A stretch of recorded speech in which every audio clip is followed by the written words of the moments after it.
materi kami pada video kali ini adalah konsep administrasi dan manajemen sektor publik. Administrasi sektor publik itu merupakan proses yang melibatkan pengorganisasian, pengelolaan, dan pelaksanaan kebijakan serta program pemerintah yang berkaitan dengan pembangunan wilayah dan kota. Tugas utama administrasi publik itu dalam PWK meliputi yang pertama itu ada perumusan kebijakan tata ruang. Administrasi publik bertanggung jawab dalam merumuskan kebijakan tata ruang yang mendukung pembangunan berkelanjutan dan menjaga keseimbangan antara kepentingan publik serta lingkungan. Yang kedua itu ada pelaksanaan peraturan dan undang-undang.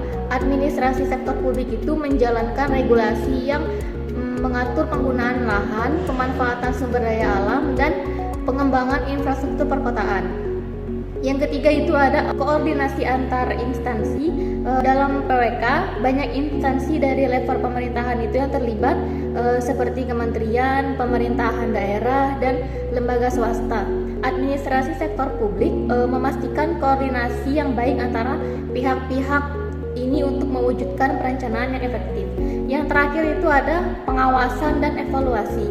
Administrasi sektor publik bertanggung jawab untuk mengawasi pelaksanaan program pembangunan kota dan wilayah serta mengevaluasi dampak dari kebijakan yang diterapkan. Kemudian apa sih pengertian manajemen sektor publik? Nah, manajemen sektor publik ini dalam konteks perencanaan wilayah dan kota berfokus pada bagaimana sumber daya publik, kebijakan, dan program yang dirancang oleh pemerintah itu dikelola untuk mencapai tujuan pembangunan yang efektif dan berkelanjutan. Manajemen sektor publik memastikan bahwa perencanaan tata ruang, pengembangan infrastruktur, dan pelayanan publik itu dilakukan secara efisien sesuai dengan prinsip-prinsip pemerintahan yang baik atau good governance. Pertama itu ada perencanaan strategis. Poin pertama itu manajemen sektor publik melibatkan penyesuaian rencana strategis jangka pendek, menengah, dan panjang untuk mengatur pembangunan wilayah dan kota rencana. Ini didasarkan pada analisis kebutuhan dan tantangan seperti pertumbuhan penduduk, urbanisasi, perubahan iklim, dan kebutuhan infrastruktur. Nah, selanjutnya itu ada pengolahan sumber daya. Yang pertama itu pengolahan anggaran, alokasi anggaran yang efisien dan akuntabel untuk proyek-proyek infrastruktur pembangunan fasilitas publik atau peningkatan kualitas lingkungan kota. Pemerintah harus memastikan bahwa dana publik digunakan secara efektif sesuai prioritas pembangunan. Yang kedua itu ada pengolahan sumber daya manusia atau SDM. Pemerintah perlu merekrut, melatih, dan mengelola para ahli yang kompeten di bidang PWK untuk memastikan bahwa proyek-proyek perencanaan dan pembangunan berjalan lancar. Dan yang terakhir itu ada pengolahan teknologi. Penggunaan teknologi seperti sistem informasi geografis atau SIG dan big data sangat penting dalam perencanaan wilayah dan kota. Manajemen sektor publik memastikan integrasi teknologi yang tepat untuk mendukung proses perencanaan dan pengambilan keputusan yang lebih baik. Pada konsep administrasi dan manajemen sektor publik terdapat koordinasi dan juga kolaborasi. Yang pertama, koordinasi antar sektor, di mana banyak sektor yang saling berkaitan dalam pembangunan kota seperti perumahan, transportasi, energi, dan juga lingkungan. Di mana manajemen sektor publik ini memastikan bahwa perencanaan di setiap sektor terintegritas dan mendukung tujuan pembangunan bersama. Dan yang kedua, ada kemitraan publik swasta, di mana sektor publik sering bekerja sama dengan sektor swasta dalam pembangunan infrastruktur dan juga layanan publik. Contohnya seperti pengelolaan air bersih, transportasi, atau pengelolaan sampah.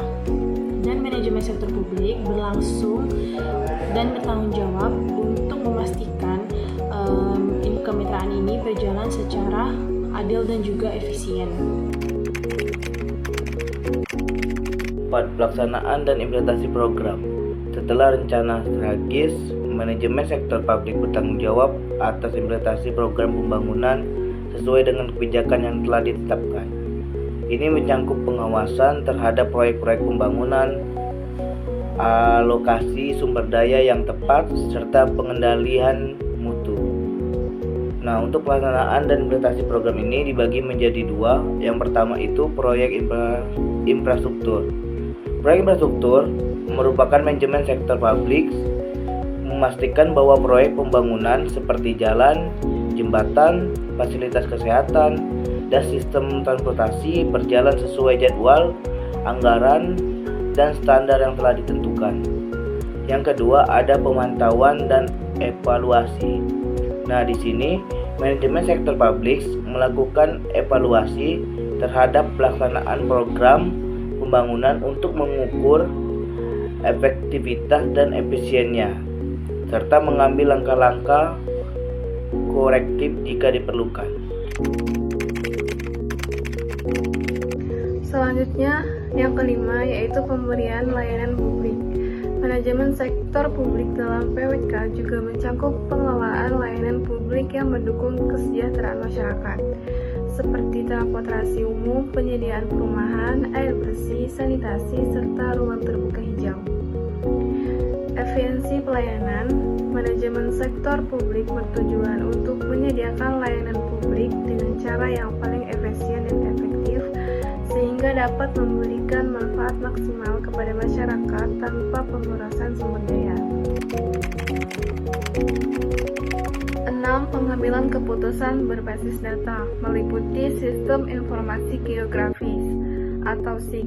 Manajemen sektor publik memanfaatkan teknologi SIG untuk memetakan penggunaan lahan, merencanakan zonasi, dan memantau perkembangan wilayah.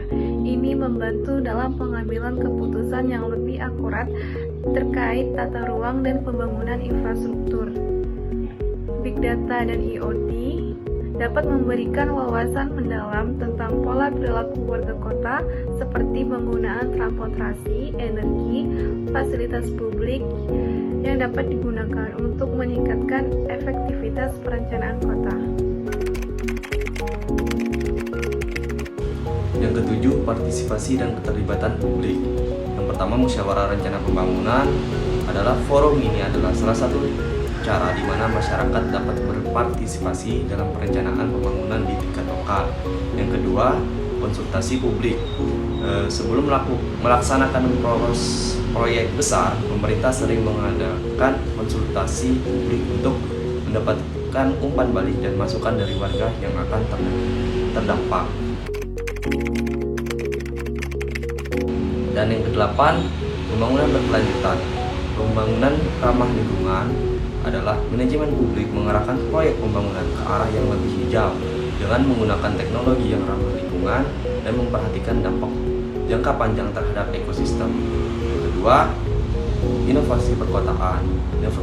Inovasi perkotaan adalah manajemen sektor publik juga perlu mendorong inovasi dalam desain kota, seperti konsep smart city yang memanfaatkan teknologi untuk meningkatkan kualitas hidup masyarakat perkotaan.